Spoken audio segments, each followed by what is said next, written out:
कौन है आशाराम बापू?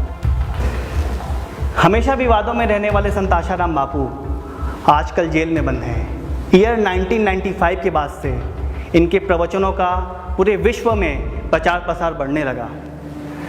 जगह जगह इनके सत्संगों की मांग होने लगी। टीवी चैनल्स पर इनके प्रवचनों का प्रसारण तेज़ी से होने लगा। जगह जगह इनके आश्रम और समितियां बनने लगे।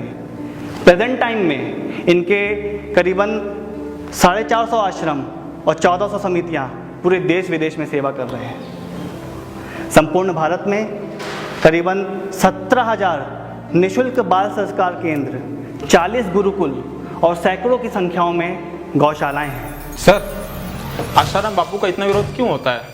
यह विरोध संत आशाराम बापू जी का नहीं है। विरोध उनके सेवा सत्संग से हो रहे समाज में बदलाव का है, राष्ट्रभक्ति और हिंदुत्व के बढ़ते हुए प्रचार प्रसार का है। विरोध कौन और क्यों कर रहा है, इसको हम यहाँ पे कुछ पॉइंट्स के थ्रू समझेंगे। Number 1, media. IBN7, CNN, CNBC, इन सभी न्यूज़ चैनल्स को 100% फंडिंग चर्चेस से होती है।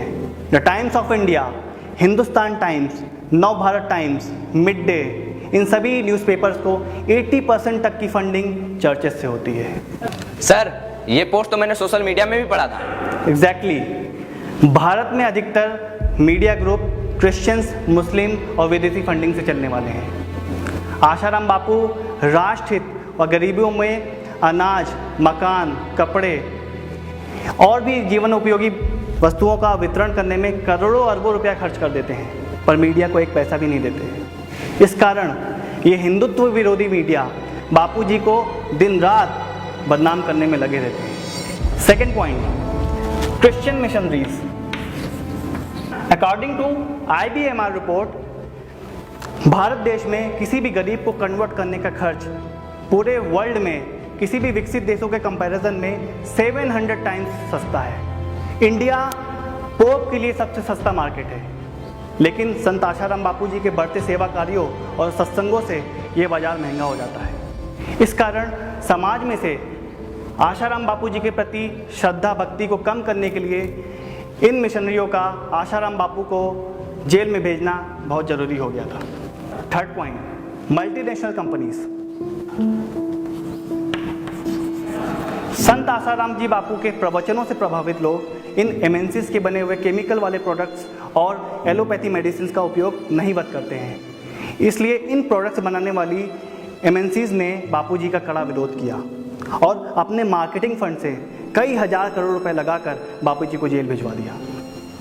सर, आपने जो बताया वो तो हमने टीवी चैनलों पर देखा ही नहीं है। सच्चाई खुद चलकर नहीं आती वागले, सच्चाई जानने के लिए खुद चलना पड़ता है।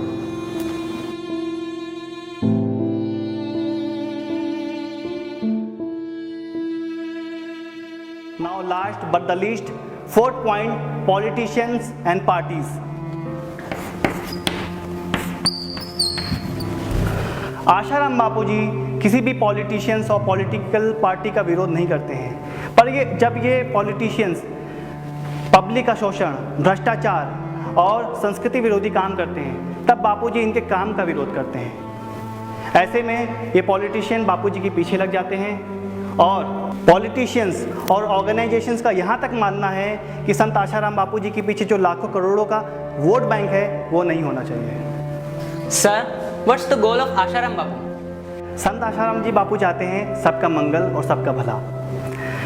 पूरी ह्यूमैनिटी के लिए आशाराम बापू जी का सूत्र है स्वस्थ जीवन, सुखी जीवन और सम्मानित जीवन, जिसके लिए बापू जी दिन रात प्रयासरत भी रहते हैं। बापू जी ने आध्यात्म का प्रचार प्रसार जमकर किया।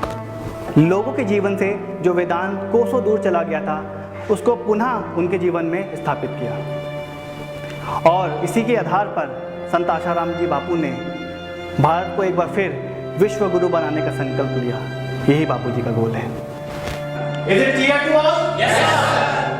सर, मैं इस पर एक डॉक्यूमेंट्री फिल्म बनाऊंगा और बापू की सच्चाई पूरे समाज तक पहुंचाऊंगा। आज विश्व में आशाराम बापू की बहुत ज़रूरत है सर, जैसा हम बापू जी के बारे में पहले गलत सोचते थे, वैसे तो सभी सोचते होंगे जिनको ये सच्चाई पता नहीं है। और ये हमारे दोस्त लोग हमें समझा रहे थे, फिर भी हम इनकी बात को मानने को तैयार नहीं थे। पता है सर क्यों? क्योंकि हम मीडिया और कोर्ट को ही सच मान रहे थे। सॉरी दोस्तों।